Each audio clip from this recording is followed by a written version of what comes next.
basic background is from childhood I knew I wanted to draw cars, and I was drawing cars I think since I was in 3rd grade. And I was a very good student academically, and I took all the art classes, and I played in band, and I did all the good stuff. And when I got to high school, I had finished with a 4-point average. But I wanted to draw cars. And I thought, well, I would apply to the Flint Institute here in Michigan, which was General Motors' engineering school. And I hadn't in my mind, even at high school age, really come to clarify the difference between engineering and design, the training for that type of thing. I knew what the physical end of it was. And I applied for General Motors Institute, which was great, and I got accepted right away. And the great part about that was you studied for 6 weeks, and then you had a sponsoring division that you worked for 6 weeks, and they paid you. So you actually paid your way through college. When I went to find a sponsor, the first places I picked to sponsor me, different divisions in General Motors, were already taken. And when I went to design staff, styling at that time, to talk to them, they says, "Why are you going to an engineering school if you want to be a designer?" And it was like a light bulb turned on. I said, "There's a difference?" And he says, "The best school for design is Art Center in California. Very expensive. But right here in Detroit, we have an excellent school, which is Center for Creative Studies." And at that time, it was the College of Arts and Crafts. And he says, "You can live at home and go to school there, and tuition's very reasonable, and they have industry insiders teaching the drawing development at that time." So I went home and I told my dad, "I'm not going to General Motors Institute." And he was crushed. Okay, never said a word. It's your life, do what you want. But he was crushed. And so I went to the 4 years of Arts and Crafts, and when I graduated, I had offers from General Motors, Ford, and Chrysler. When I went home and told my father, he was just beaming. You know, you made your choice and you did well. So he was real happy. And I chose General Motors at that time for 2 reasons. This was 1969, roughly. And I thought they had the best designs going since '63. I had been raised in a Ford family, but I loved the General Motors look. Fords were a little too boxy at that time. And the other thing was, if you started at Ford or Chrysler, General Motors would not hire you. It was a one-way street. If you started at General Motors and didn't like it, Ford or Chrysler would hire you. So I had my options. So I started with General Motors. And it worked out very well. I had 15 great years with them. Part of it was kind of tedious because at the time they were going through a period in the late 70s when there wasn't much change going on, and you could spend 3 weeks just designing a new taillight for next year's model that had to fit in the same spot that the previous year taillight, or a new grille texture. And you'd turn out hundreds of these, and they'd look at them and they said, "Well, keep going," because they had nothing else to do either. But after, when I was there at about 14 years, 15 years, I came up with the idea for the QuickSilver, what is now known as the QuickSilver. And my thought was we were going to build Cadillac would build a 2-seat luxury car. And the best way to get there was do it on a Corvette chassis. And I did some quick sketches, and I showed them to one of the top design executives at General Motors. And he just put his nose up and he says, "Cadillac would never do that." I thought, okay. And that's when I spent nights at home working on all the drawings that I contacted Zimmer, and he right away flew me down and said, "This is where we want you to work." So, and I left General Motors, and I had just gotten my 15 years in, so I had my seniority and my pension. So that worked out well.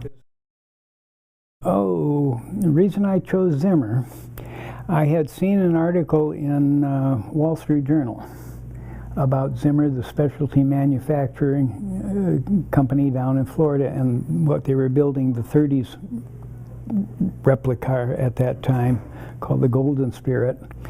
And it just seemed like the right fit. And I look back now, and it was before I could just Google a company and all this and that, and I wonder how I contacted them, you know, in those primitive days. But anyway, I didn't send them drawings or anything, just a letter that I had an idea for a car that would not compete with their existing model, but I thought would be complementary to their lineup. And got a phone call right away, and, you know, we're flying you down. And the first trip down, I took the drawings, 3 drawings I had done, front 3/4, rear 3/4, and profile drawing of my concept of the car. And they had me meet with Bob Zimmer, Zimmer's son, and he was president of the automotive division. They put me up for a weekend in Fort Lauderdale, and he showed me the factory and everything, and it was just very casual. And I never met with Mr. Zimmer, Paul Zimmer. And he says, I'm going to talk to my father and we'll get back to you. So I think that was on a weekend, and I think by Tuesday or Wednesday he calls me and he says, Dad would like you to fly back down and bring your drawings and everything. He wants to meet you personally. We're ready to move ahead. Oh, okay, down there again. And that's when we cemented the deal. I had not intended to go down there full time. I was going to work on developing the car just on long weekends or my vacation time and still keep my job at General Motors. And he offered me a full-time position, being responsible for any of their products that move, van conversions, motorhomes, even a yacht division. And it was an offer I couldn't refuse when we finally got done negotiating. So I gave my notice at General Motors, and a month later I was down at Zimmer. And one of the interesting things I recall was he was telling me, I said, I've never done van interiors, I've never done motorhomes, I've never done yachts and everything. And he says, well, we're going to ease you into it. Don't worry about it. Second week I'm there, probably the 8th day I'm there, he says, they need you down at Blackfin Yachts. They need your help. Drive down there, and, you know, bam, that was easing me into it. So I was there through the development. We had the car. The first cars were built by '86. So it was about a year's development to get the QuickSilver up and running. So we were building cars in '86 and into '87. It was publicly announced in '86. So, but it was a fascinating experience. He had a good group of clay modelers and mold makers and excellent engineers to figure out all the engineering details in the body changes that had to be done, and how we extended the front frame to get the long hood look. And it was quite an experience. The chief engineer was a fellow named Alan Cross, who was British, and I really don't know that much about his background, but he was very talented and, you know, great guy to work with. He ran the development center, and he was the chief engineer, and his assistant was a fellow named Peter Morley, who was also British. Great guys to work for, you know, just anything you want. They were very cooperative, and, you know, never hassled you about, oh, we can't do that. It was, we'll find a way to do it, you know, which was great. And the clay modelers, I really don't know where he got them from, but they were all talented, as good as anybody that I had worked with at General Motors. And again, great guys to work with. There was never any attitude problems or that type of thing. And it was a dream job, the whole development process. I was with Zimmer from fall of '84, and I want to say roughly till '87. Later in '87, about 2 years, and the reason for my departure was Zimmer was going through some bad times. 50% of all their product was mobile homes, manufactured housing. And right at that time, the energy crisis hit, and their biggest market happened to be out in Texas and Oklahoma and all these places that they were drilling for oil. And the workers that would come in would need a good place to live, and they'd buy these manufactured housings. So that was a huge market for them. And when the embargo hit, the whole oil economy collapsed, and the mobile home sales fell to nothing. and it was bankrupting the company, and they had to file for bankruptcy. And he was still keeping the staff on, the people he felt were valuable, including myself, thankfully. But I got a phone call one day on a Saturday that I'd like to meet with you and talk to you about, and I forget what his pretense was for meeting. So we met for lunch, and it turns out he was a representative from Southeast Toyota Distributors. And they were the importer for 5 Florida, Georgia, and the 5 southeastern states. And they had seen my work on a van conversion, the interior work I had done at a big van conversion show, RV show. And someplace, I don't know where it could have been, Chicago, someplace, Los Angeles, whatever. And the head of Southeast Toyota, Jim Moran, said, find out who did that and hired him. So the interesting point was that, you know, I knew Zimmer was in trouble, and here I had an offer that was, they were willing to pay more than I was making just to get me. And my home at that time, I had a big, beautiful home in a guard gate community with a swimming pool and everything. It was 2 miles south of Zimmer's office. Southeast Toyota's offices happened to be 2 miles south of my home. So I gave my notice to Mr. Zimmer, and he was understanding. He was very polite about it, because he thought, well, if we get back in better shape, he wants to keep, you know, not burn any bridges. So on a Friday afternoon, I quit and drove 2 miles south to go home, and Monday morning I drove 2 miles south to go to my new job. Southeast Toyota, as I mentioned, was the importer of all the Toyota vehicles for the 5 southeastern states, and it was a big percentage of Toyota's total volume. And the country was broken up, I think, into 5 different distributorships, and 2 of them were privately owned. One was Southeast Toyota, and the other one was based in Texas and a couple surrounding states. And Southeast Toyota would import cars that they ordered, strip them down with as little equipment as possible. And at that time they were doing things like not ordering radios or getting just the base radio.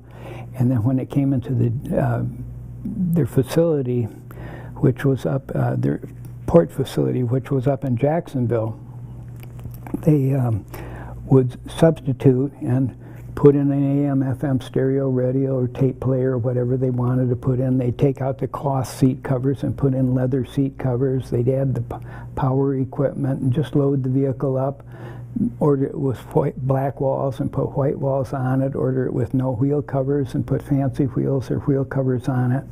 And they were able to sell all these accessories cheaper than if they had come at retail than if they had come from the factory. So I was responsible for designing anything that was a visual or design element, not the engineering stuff. But all the vinyl tops and fancy emblems and seat covers and anything and everything across their entire range, from Corollas to Maximas to pickup trucks and everything. And it was a fun job. And the interesting part of that was they got going and they said, well, we're really ready to roll here, and we want you to do this, this, this, and this. And they gave me a whole checklist of stuff they wanted, and they set a deadline, and they were having a show for all their dealers, and we built all these prototype models of what each of these new vehicles and trim packages would be. And they flew in all their dealers to show them, and they were ready to start taking orders. And then parent Toyota got wind of what we were doing, and they said, Mr. Moran, if you want to keep your contract, which is expiring in a year, if you want your contract renewed, you will quit accessorizing vehicles. And the next day they called me in the office and they said, Mr. Johnson, you're no longer needed here. So the success of my program was my downfall. Well, I had, the reason they based the QuickSilver on the Fiero versus the Corvette, which was my original intention, was that they wanted to get a different price point. The Golden Spirit, the Neoclassic, based on a Mustang, was selling at about $65,000 at that point. And I thought, well, the QuickSilver is such a distinct and different design, a completely different market. It would not be competitive at the same price point. But Mr. Zimmer felt that we had to get the price point down, and he was shooting for like a $50,000 range. So we looked at doing it on Camaros, Firebirds, and then the Fiero turned out to be the one that was the most easily adapted, that once we made the stretch the front hood, it fit the proportions. And the only thing that was upsetting to me was, here's this car with this big long hood, and it's supposed to look powerful, you know, a big V8 under there, maybe even a V12, and it's got a little 6-cylinder engine in the back. So we had, I don't recall the fellow's name, but there was an entertainer out of New England area at some point who had bought a QuickSilver, and he called the dealer one day and he says, "You're taking this car back." He says, "I absolutely love it, but," he says, "all my friends make fun of it because I've got this car that looks, you know, a power monster, and it's got a little 6-cylinder in the back." And he says, "I can't have people ridiculing me." So people were aware of it, yeah. I think it certainly must have in terms of the cost factor, because you're starting with a lower price chassis than the basic Corvette, but the panels just popped off. But then again, they did the same thing on the Corvette. You know, those are all fiberglass, easily removable panels. And we would not have had to stretch the Corvette hood to get the length I wanted, get the look I wanted. So it was strictly basically the base price of the car. When I started doing the car, developing the QuickSilver, what became the QuickSilver, I had in my mind it was going to be ecstasy, because this car was going to be ecstasy. It was going to be great to drive. It was going to have a Corvette chassis and a big engine, and it was going to look like $1 million. So that was just ecstasy in my mind.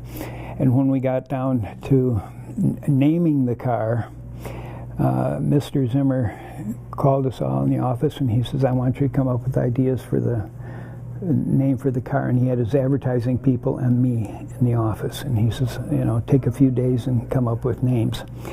And I told him I thought it should be ecstasy. It's always been ecstasy. And he says, "Don, that's a drug. We can't name it for a drug." And he says, "Take some time and come up with some other names." Well, I don't think it was 2 days later that he called me back in the office, and he says that he had talked to his wife the night before, and that she had suggested QuickSilver, and he says, "Just picture this beautiful liquid rolling in your hand and how gorgeous it is and everything." And he says, "So we're going to name the car QuickSilver." And that's how that happened. I did the script, and I literally did every detail on that car, from the body design and all the details, all the interior trim work and everything. Single-handedly did everything. And I'm sure that the advertising staff that he had the equipment to help along and refine everything. But once it was set, there wasn't a thing on it that I didn't do. The only thing I remember very distinctly when we were finalizing the car, there's a split line right down the center of the hood, feature line. And I wanted it very sharp and crisp to really define this is the center of the hood and give it that extra length. And it's kind of just softened. It's a soft roll there. And we were quite a ways along, and I think it was a time element. It would have just taken another day or something to refine it before we pulled molds. And Mr. Zimmer just said, "It's fine, just the way it is." From what I did at General Motors to developing the QuickSilver was different in two aspects.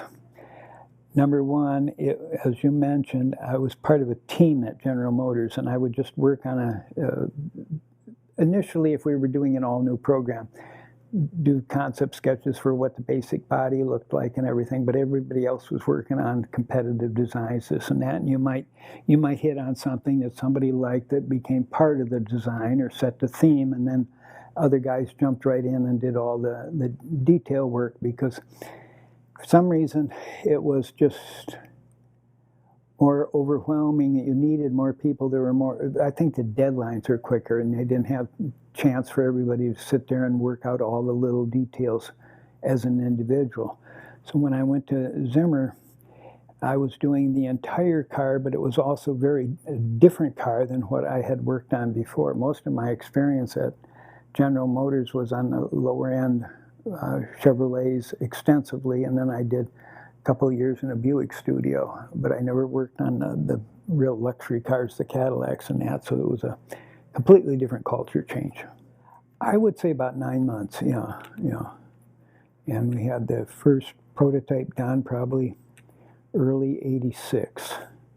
So, and then production happened real quick right after that. We made as I recall, the first press releases were in spring, January and February of '86, and that was just from the prototype car. And so they were still probably pulling production molds and preparing production molds. But everything moved so quick, and everything was so organized and focused. It was just amazing how quick it came together. Zimmer was in financial troubles at that time, and they weren't really too concerned or thinking ahead enough. What are we going to do? It was just, we got to get through this bankruptcy issue first. And I think it was that bankruptcy was ongoing by the time that anybody at Zimmer was aware that they were dropping the Fiero. So if Zimmer had been successfully ongoing corporation at that time, I think it would have blindsided them. They would have been intending to build it for another 6 years. Right? Yes, I was with the company when the first big press came out, the Car and Driver issue, which was a fabulous article. And when it was ready to hit the press, Car and Driver, I don't know if this was their regular procedure, but they sent a copy of the magazine down to Zimmer to review, that here's what we've done, isn't this wonderful? And the cover was different than the one that finally hit the newsstands. And the way it was different was the car is sitting there with a flat tire. And the gal who's on the phone at that time was calling for help. Mr. Zimmer saw that, and he was very upset, and he called and had some very strong words, I understand, with Car and Driver magazine. And they pulled the cover, and they reprinted it with this great picture that they had. The final came, but it delayed the publication of the magazine by about 2 weeks to both subscribers and the newsstands. And there were stories later I read that because the design of the car, QuickSilver, was so controversial, people were saying, oh, Car and Driver, that issue was the worst selling issue in 20 years because the QuickSilver was on the cover. Well, the real reason was because the magazine was only on the newsstand for 2 weeks instead of the normal month. The other little story that goes with it, I remember when it came down, and Zimmer had reviewed it, and then he gave it to me. He said, you might want to read this. And he came up and he says, what do you think? And I said, well, other than the cover, it's a great story. And he says, well, at least they got your age right in here. So, I didn't notice that they had his wrong, but he was sensitive about it. This is a photo album I put together about 35 years ago, and I'm so glad I did. It's priceless to me now. Of the development of the QuickSilver, starting with the first final drawings that I did when I took the idea down to show Mr. Zimmer, starting with the front three-quarter view of the car, profile view of the car, and the rear three-quarter view of the car. And it really didn't change that much. There's some subtle detail changes. The roof line is a lot softer than in the production car than in my initial sketch. And I just noticed now, as I'm looking at it, even the emblem, the little winged emblem, ended up on the car with a Z set in it. But those are the 3 sketches that sold the idea to Mr. Zimmer.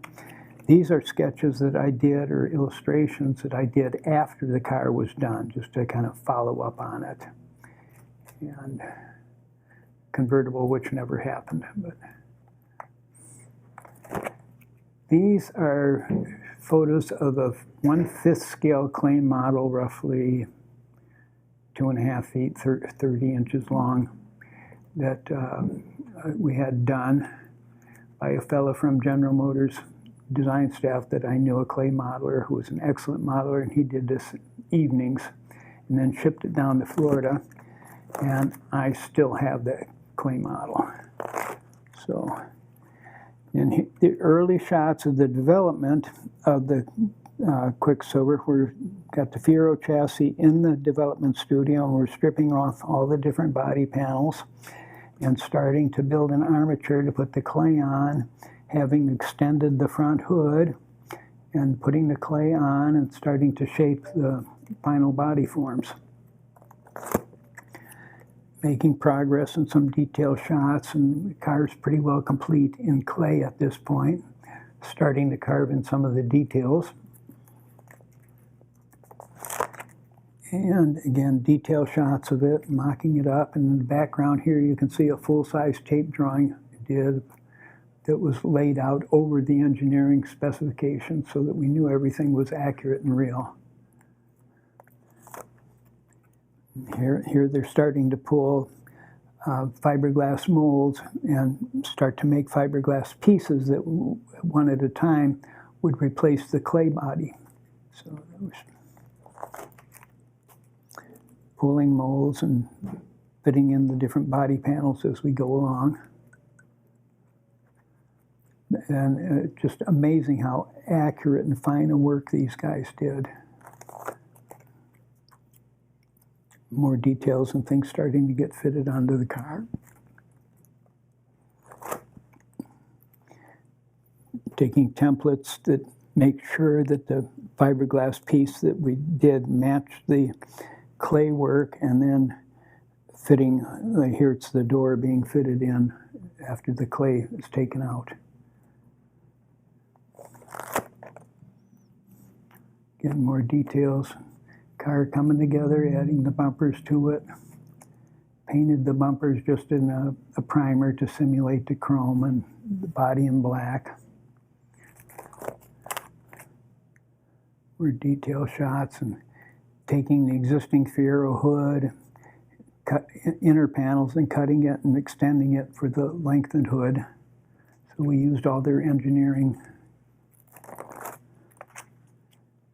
Again, the car coming together more, polishing out all the fiberglass pieces that were the prototype pieces or the pattern pieces that were then used to pull the final molds for the production car. The detail shots of some of the suspension changes that had to be done. Power steering added, and the extension of the front chassis to get the long hood. And just the chassis raw again, split here, cut here, getting ready for the extension pieces to be welded in the metal substructure. These are photographs of the first fiberglass prototype car, and I'm hesitant to use a prototype word because it's not a production prototype, but a pattern car, fiberglass pattern car in comparison to the Fiero donor chassis. These were, again, the fiberglass prototype with the simulated chrome bumpers on it. Actually, those were the first bumpers from Taiwan, first pieces. And we set this up, and these were spy shots that I took that were later used and supposedly leaked to the press. And these are the first press coverage of the QuickSilver, USA Today, and some of the other stories coming out. A little more detail on the car. So one thing about the press, they're always looking for something new and different to feature. They don't want what everybody else has got. Here was automotive news, and that was one I was particularly proud of. It wasn't a big photo, but it was on the cover of automotive news. And that was kind of, the automotive news is the Bible of the industry. Here's some other shots again, more information on the car and other magazines and publications that use the photo.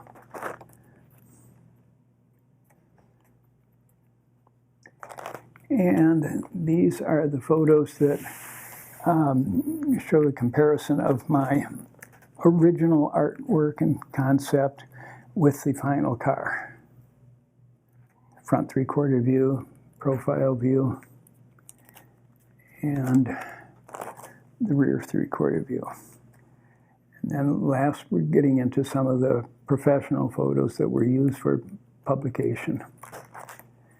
Interior shots, completely new interior. We took out the instrument panel completely. We reused all the Fiero gauges, but the fascia was completely different. The wood trim was different, so you looked at it, it looked nothing like a Fiero instrument panel. And just a quick mock-up at one point, it was just a code name that we were developing the car under, ZXL, Zimmer, of course, for Z for Zimmer and XL for the car. Well, my favorite car is personal from a design standpoint. Basically, I think we're all kind of affected by the ones we grow up with. And I was in my teen years in the late 50s and the mid 60s. And I fell in love with the cars that were very popular at that time, which were Thunderbirds and Corvettes.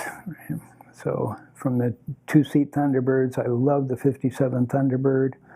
Corvettes were always interesting till the 63 came out, the split window. I fell in love with that car. And then in 63 also, Buick introduced their first Riviera to compete with the Thunderbird, and that was a mind-blowing car to me. And I think my holy trinity is the what General Motors called their E-body cars of 67, 66 and 67. The Toronado and Riviera of 66, and then the 67 Eldorado when it came out. And those three cars built on basically the same chassis and the same body structure, but two of them being front-wheel drive, one being rear-wheel drive, and dramatically different looks. Not a body panel was shared, and you would never know they were the same car. So that was really great. And after that, there was some other great personal luxury cars and Thunderbirds and Corvettes and that type of thing. And 65 Chevy Coupe, gorgeous, the Pontiacs and all that type of thing. And I remember going back to the when the Riviera and Tornado came out, and I was still in high school, and I was mowing lawn for this guy who was an engineer at General Motors, and I went over and I was raving about the 66 Riviera and the 66 Tornado, and he says, "Wait till you see the Eldorado." So he says, "That's all I can tell you." And he was right. It totally blew me away. So, but that's kind of what set the pace for the QuickSilver. I wanted to do a two-passenger Eldorado or Continental that was, had the blade fenders and all the classy, purely American look. Nobody was doing anything like that, and ended up doing it at Zimmer. When I was working at General Motors in the mid-70s, 74, 75 as I recall, right, things were slow in the studios and there wasn't much overtime, and I was looking for something to do and wanted to supplement my income because I had really gotten used to the overtime money that they were so generous with up to that point. Came across a fellow named Bob McLean who had a little shop that was doing they weren't quite conversions, but they were putting vinyl tops and fake Rolls-Royce radiator grills and that type of thing on Cadillacs and anything anybody wanted, the heavy vinyl tops, the Landau bars, the fancy wire wheel covers and all that type of thing. And he hired me to do drawings of cars for his individual clients. What they would do is the client would come in and they discuss with the client, what do you want on this car? And then they'd come to me, and I would do a drawing, interpreting, showing him the colors he was going to get, the trim he was going to get, whether it had a vinyl top or the wire wheels, as I mentioned, the Rolls-Royce grille, that type of thing. And then they would show that to the client. And he told me later that every time they showed a client my project, my drawings, they sold the project to the client. And of course, they were telling the client, this is a free drawing we did, but they buried it into the cost of the car. And that was natural. Well, anyway, Bob McLean ended up working with John DeLorean when DeLorean left General Motors. And he then asked me to do some initial design work, some drawings and everything for the DeLorean project. And they described to me what they were after, basically, and the dimensions and what it was going to do, an all new car. It wasn't based on anything else. And I remember doing some drawings, and the first set of drawings that McLean and his engineers weren't happy with a couple details. I think it was basically the body sections and everything weren't quite right. And then I did a second set of drawings, and McLean was very pleased with those, and he set up the meeting with DeLorean. It was the first time I met DeLorean, and as I recall, officially it was the only time I met DeLorean. And showed him all the drawings, and he was very pleased. And they commissioned me to do a 1/4 scale clay model, which I did on my own. And I did the model, and I took it to Bob McLean, and I dropped it off with him. And he took it to Mr. DeLorean, and I never sat with DeLorean and had his reaction directly to the model, but I remember McLean calling me and saying that Mr. DeLorean was very pleased. And after that, things went very quiet. And I knew they were in development stage, and okay, just wait. And a couple months went by, and then I heard it was in the media that DeLorean had hired Ital Design and Giorgetto Giugiaro to do the finished car. And I was stunned and disappointed. They hadn't told me this. But even then, it made perfect sense. I couldn't do the development work on my own. They wanted to go to somebody who could do all this professionally and had all the equipment and ready to go and jump in on it. And Ital Design was kind of the design god in the auto world at that time. So they were hiring somebody who had the name and the image and everything. And my designs, my clay model and my drawings were very similar, really, to what the final car was. And looking back, I do not honestly remember whether Bob McLean and John DeLorean directed me that they wanted something that looked like it came from Ital Design, or if that was my influence or my input, that I knew they didn't want it to look like it came from General Motors. And as I said, Ital Design was the design god at that time, so everybody was thinking, they were setting a design direction. After I left Southeast Toyota, I did some freelance work. I was doing freelance work, and I hooked up with a fella while I was still in Florida who was building Ferrari replicas. And he did a couple of the Ferrari Daytona replicas that were used by Don Johnson in the Miami Vice series. And we hooked up, and I was developing an idea for a Corvette conversion that General Motors and Corvette was walking away from what I thought was the Stingray styling and that type of thing. They were getting a little too amorphic and whatever. And so we hooked up. I was trying to get financing for it and never came through. And he ended up moving out to Seattle, Washington. And then he says, Don, I want to do that car with you, but we got to do it on our own, and everything. And he says, I'll do all the development work and everything if you do design work, and we'll be a 50-50 partnership. And I said, great. And his money wasn't, he was hard up for cash. Well, his aunt and uncle who were working with him, friend of his, he told them about it. They walked in one day and threw him the car keys, and they said, here's your chassis, go to it. So I was flying back and forth out there, and we developed the first Avalates, which I think you're probably familiar with, is that car, which was quite well received by the press.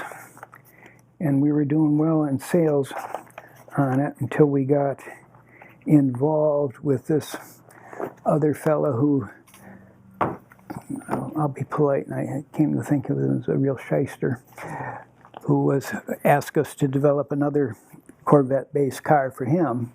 And everything was going along great, and as he was sending us we turned in our hours on it, and every week, and then on a Friday, and the money would be wired to us on Monday morning, no problems. And he was living in Southern California, and he and his wife would fly up and inspect the progress, and everything was going great. And then one day he just got this bug up his ass that we were billing him for time that we were using to develop our cars, which was not the case. Because I was out there, I'd fly out for a week, and I got 8 hours a day on my car and 4 hours a day on his car. And that's all I was billing him for. And what was I going to do? I'm out there, I got a 24-hour day. That only accounted for 12 hours, and weekends. But he ended up suing us, and he was a millionaire, and he had money, and he bankrupted the company. So, so we did the Corvette Avalate. And then we did a Corvette. This was inspired by the 63 Corvette, but every line on it is original. And this one was inspired by the 53 Corvette. And we called it the 53. The press coverage on both of them was great.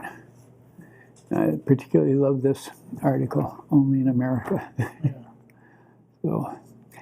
But that was in about 2000, and when I moved back up to Detroit, well, technically to Midland, working for my friend Ben and this and that, and he had connections. He was supplying Ford with bed liners and that type of thing for pickup trucks when they still use these plastic molded bed liners.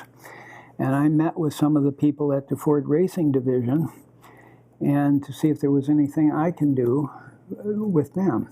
And they hired me to do a Mustang show car that became the FR500. And it was originally intended for the SEMA show, which is the Specialty Equipment Automatic. You're familiar with them. And they had a group of guys, a great group of guys, probably 10 or 15 guys, and the man who was head of the division was named Dan Davis, great guy, but he was very low-key. I would do drawings, and I'd bring them, work on them for a week, and then I'd go down there and have a meeting with them, or every 2 weeks, and I'd present all the drawings to him. And he would sit back and just let everybody kind of committee, what do we like here, what do we like here, pick part of this, part of that, and go back and redesign it. And it was going along, and Dan would just kind of bless everything. He never had much input. And everybody else was super friendly and personable, and he was just very quiet. And I got kind of the feeling he didn't like me, okay? I was kind of getting to take it personally. Well, the car was at SEMA, and the Mustang was at SEMA, and again, it was very well received. And then he calls me over, and he says, after the presentation, he says, I need to see you. And he called his chief engineer. He says, come with me. And we walk over, and there was a Ford Focus, which has just come out. And he says, this is our project next year. And he says, Don, you're doing it. Totally blew me away, because I thought he was going to terminate me. I was reading him 100% wrong, okay? And he really liked what I was doing. And what was interesting on the second car, which became the FR200, he just basically said, Don, you do it. Eliminated all the meetings and this and that.